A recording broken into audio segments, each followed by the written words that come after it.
को जला नहीं रहा, जिसके चित्त में अहंकार का कोई विष व्याप्त नहीं है, जो छल कपट मायाचारी के तेजाब से रहित है, जिसके अंदर लोभ की तृष्णा बल्लरी वृद्धि को प्राप्त नहीं हो रही हो, ऐसा शांत चित्त।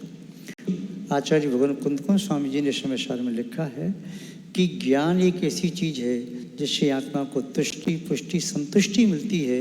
इसके अलावा संसार की और वस्तुएं आत्मा को तुष्ट नहीं कर सकती।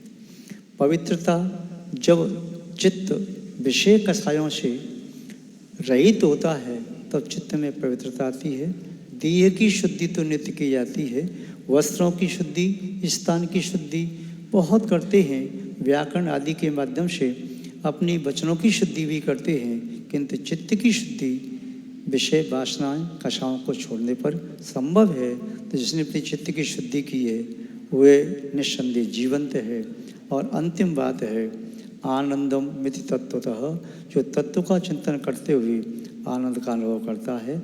जैसे आनंद का अनुभव हमारे परम पूज्य गुरुदेव आचार्य श्री विद्यानंद महाराज आनंद में लीन रहते थे।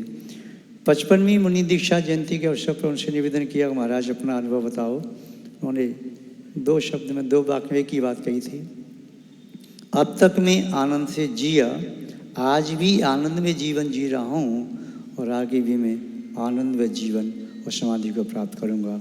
निस्संदेह उनका जीवन आनंदमय था, उनका नाम सार्थक था। उन्होंने जीवन भर विद्या का आनंद लिया। महानुभाव, भारतीय संस्कृति के अनुसार हम भी जीवंत बने। विद्वानों का समय आप जानते हैं, नीतिकार कहते हैं वे काव्य शास्त्र विनोदेन कालो गच्छतीत व्यसनेन मूर्खाणाम निद्रिया कलेन। तो विद्वानों का तो आनंद ही इसी में आता है। जहाँ तत्व चर्चा कर रहे, जहाँ 4 विद्वान मिले तो समय का फिर ख्याल नहीं रहता कितना समय निकल गया। चर्या का समय लगभग 9 बजे के आसपास रहता है, किंतु आप सब विद्वानों के समारोह में बैठ कर के आपकी विद्वत्तापूर्ण बातों को और खोजपूर्ण आलेखों को सुन करके मन लगा के और सुनना चाहिए। और जब विद्वानों का सम्मान होता था, हमारे पूज्य गुरुदेव भी बहुत आनंदित होते थे। उनका विद्वानों के प्रति बहुत वात्सल्य रहता था। उनके संस्कार ने विद्वानों का सम्मान हुआ तो मैं भी ऐसा समय का एहसास नहीं हुआ कि देरी हो रही है। इसलिए आप सभी लोग अपने समय को विद्या उपासना में सतोपासना में लगा रहे हैं। निस्संदेह आप सभी धन्यवाद और आशीर्वाद के पात्र हैं। और निद्रा कले में जो समय लगाते हैं वो कौन है आप जानते हैं, हमें कहने की आवश्यकता नहीं।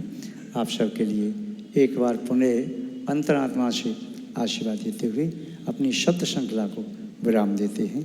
जय बोलिए श्री शांतनाथ भगवान की।